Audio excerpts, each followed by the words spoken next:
अच्छा, आजकल ना मैं एक बुक पढ़ रहा हूँ। बड़ी अच्छी बुक है।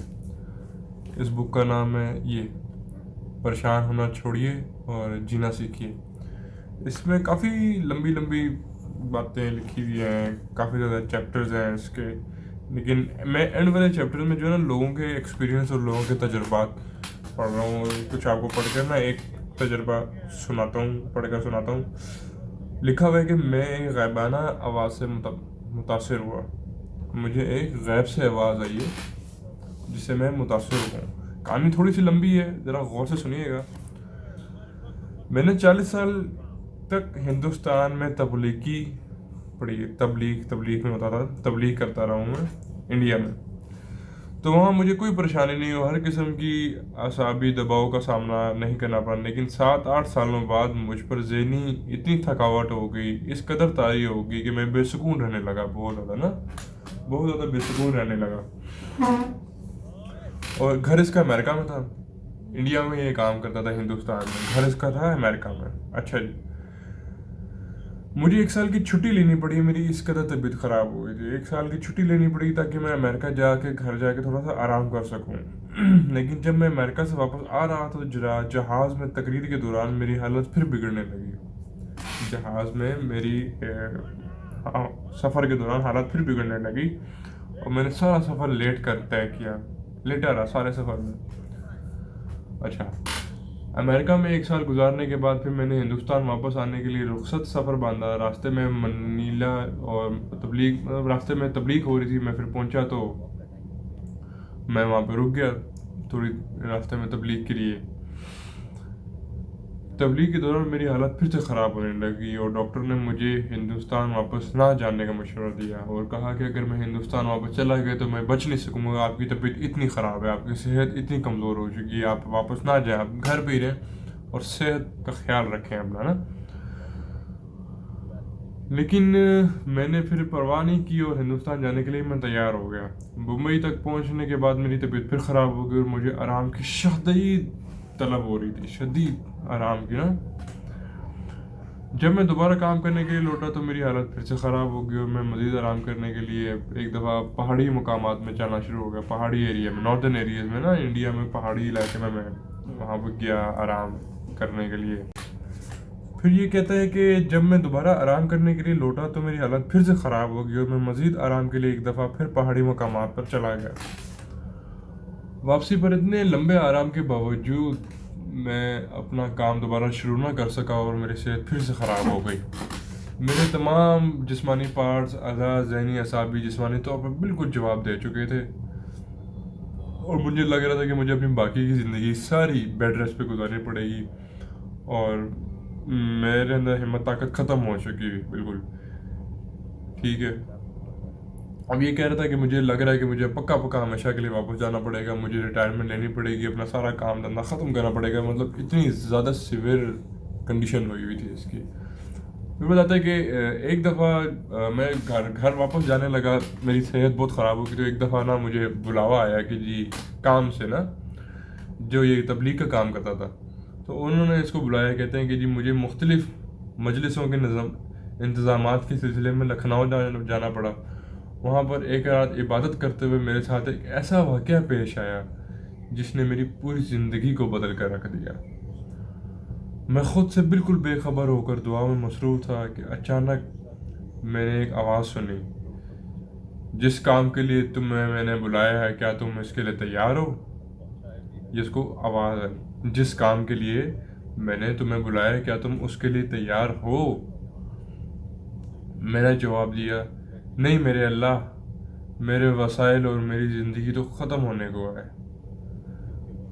फिर मैंने वही आवाज़ सुनी और उस आवाज़ ने कहा कि तुम अपने तमाम मामलात मेरे हवाले कर दो और परेशान होना छोड़ दो, मैं सब कुछ खुद ही संभाल लूँगा।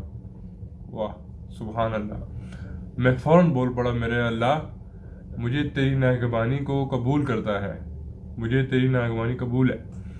मैं ये देख लें, ये पता नहीं क्या वर्ड लिखा हुआ है, ये लिखा हुआ है नागबानी। अच्छा, कबूल। میں اسی وقت تمام مسائل سے بری الزما ہو گیا. میں نے دلی سکون کو محسوس کیا. میں نے اپنا معاملہ اللہ کے سپرد کر دیا تھا اور میں مطمئن تھا کہ اب میری تمام پریشانیاں ختم ہو جائیں گی.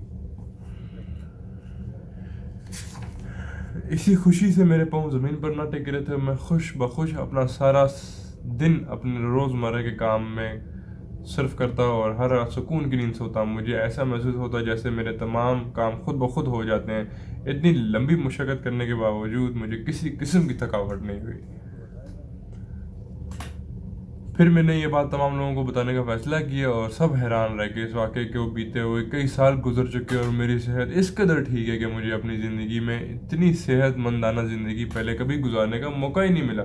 لیکن جب میں جانتا ہوں کہ اس کی اہمیت جسمانی سے روحانی نوعیت کی ہے, اس تجربے کو حاصل کرنے کے لیے مجھے زندگی میں ہمیشہ اعلیٰ سطح کے کام کرنے ہی ملتے رہے, جس میں ہمیشہ کامیاب رہا. میں اپنے کام کے سلسلے میں تقریباً دنیا کے ہر ملک میں گیا. اکثر اوقات دن میں 3 دفعہ لیکچر دیے, 11-12 کتابیں پڑھی, لکھی بھی.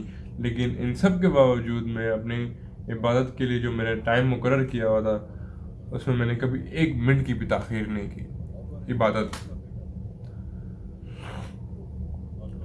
میں اپنے کام کے سلسلے میں تقریباً دنیا کے ہر ملک گیا. اکثر اوقات دن کے 3 دفعہ لیکچر دیے اور 11 مرتبہ کتابیں بھی لکھی. لیکن اس کے باوجود آج میری عمر 63 ایئرز ہو گئی ہے, اور اس رات کی باتوں نے مجھے سب کو سمجھا دیا. اور میں اس کے بعد کبھی کسی سنگین سیریس پریشانی میں بیمار دوچار نہیں ہوا, بلکہ میں نے دوسروں کو بھی حوصلہ دیا اور زندہ رہنے کی ترغیب دی. کیونکہ میں نے زندگی کا بہت بڑا سبق حاصل کیا ہے اور اس کے لیے میں نے ہمیشہ دوسروں کی خدمات اور ان کی دعائیں لیں. میں نے خود کو اس طرح جسمانی طور پر بدلتے ہوئے محسوس کیا. اگر چاہیں تو نفسیاتی طور پر اس کی وضاحت کی جا سکتی ہے, لیکن میرا نہیں خیال کہ اس میں کچھ اس کی ضرورت ہے. میں تو بس یہ جانتا ہوں کہ لکھنؤ میں گزاری گئی اس رات نے مجھ میں ایک نئی روح پھونک دی ہے, اور 31 سال پہلے میں نے جس کمزوری, پریشانی اور مایوسی کا سامنا کیا تھا, اس کو اسی لمحے خدا کے سپرد کر کے ہر طرح سے مطمئن ہو گئے. سر, کہنے کا مقصد یہ ہے کہ اپنی ہر پریشانی کو جو ہے نا آپ اللہ کے حوالے کر دیں, اللہ کے سپرد کر دیں اور پریشان ہونا چھوڑ دیجیے. جو آپ کی لائف میں ہو رہا ہے, جو کچھ بھی آپ جس فیز سے آپ گزر رہے ہیں, جو بھی معاملات چل رہے ہیں آپ کی لائف کے, وہ سب لکھے ہوئے ہیں. آپ یہ نہ سوچیں کہ جی میری اس غلطی کی وجہ سے ہو گیا, میری اس فلانی غلطی کی وجہ سے ہو گیا, اگر میں ایسا کرتا تو ایسا نہ ہوتا, ایسا کیوں ہوا. یہ سب اللہ سبحانہ وتعالیٰ نے آپ کے نصیبوں میں لکھا ہوا ہے, اور وہ جو کرتا ہے ہمیشہ بہتری کے لیے ہی کرتا ہے. اس بات سے آپ ڈینائی نہیں کر سکتے. وہ آپ کا لارڈ ہے, ہی از یور پروردگار, وہ آپ کا اللہ ہے, وہ آپ کا خالق ہے.